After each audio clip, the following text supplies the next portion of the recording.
ॐ नमो भगवते रुद्राय। ॐ नमस्ते रुद्रमन्यवहुतो धैषवे नमः। नमस्ते अस्तु धन्वने बाहुभ्यामुदते नमः।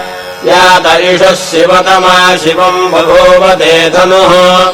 शिवा शरव्या यातभतया न रुद्रमृडया। या ते रुद्रशिवा धनुर्घोरा पापकाशिनी। त्वया नस्तनुभाषन्तमया गिरिशन्ताभिजागसीः। यामिषम् गिरिशन्तहस्ते बिभर्ष्यस्तवे। शिवाङ्गिरिकृताम् कुरुमाहिगुंसीः पुरुषम् जगत्। शिवेन वचसा त्वा गिरिशाच्छा वदामसि। यथा नः सर्वमिज्जगदयक्ष्मकुम् सुमना असत्। अध्यवोचदधिभक्ता प्रथमो देव्याभिषक्। अहेगुश्च सर्वान् जम्भयन् सर्वाश्च यातु धान्यः। असंयस्ताम्र अरुण उत बभ्रुः सुमङ्गलः। ये चेमागुम् रुद्रा अभितो दिक्षुः श्रिताः सहस्रशो वैशागुम् हेरयीमहे। असंयाभसर्पतिनीलग्रीभो विलोहितः। उदैनम् गोपा अदृशन्नदृशन्नदहार्यः। उदैनम् विश्वाभूतानि सदृष्टो मृडयादिनः।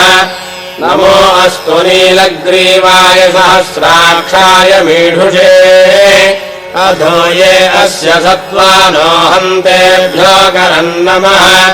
प्रमञ्जधन्वनस्त्वमुभयोरात्रियोर्जाम्।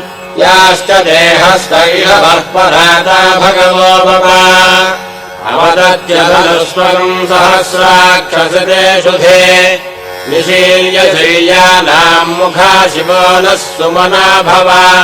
विज्यम् धनः कपद्दिनो विशल्यो बाणवागुम्भुता। अनेशन्धस्येषव आभुरस्य निषङ्गधिः। या ते हेतिर्मेढुष्टमहस्ते बभूवते धनुः। तयास्मानुनिष्कतस्त्वमयक्ष्मया परिभुजा। नमस्ते अस्त्वायुधायानादताय धृष्णवे। उभाभ्यामुदते नमो बाहुभ्याम् तव धन्वने। परिते धन्वनो हेतिरस्मान् वृणक्तु विश्वतः। अधो यैषुधिस्तभारे अस्मन्निधेहितम्।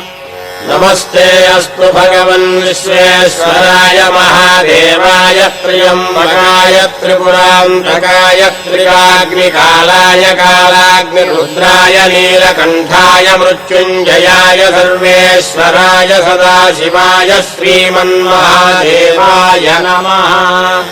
नमो हिरण्यवाहवे सेनान्ये दिशाम् च पतये। नमो नमो वृक्षेभ्यो हरिकेशेभ्यः पशूनाम् पतये। नमो नमः सस्पिञ्जराय त्रिषीमते पथीनाम् पतये। नमो नमो बभ्रुषाय विव्याधिनेन्नानाम् पतये। नमो नमो हरिकेशायोपवीतिने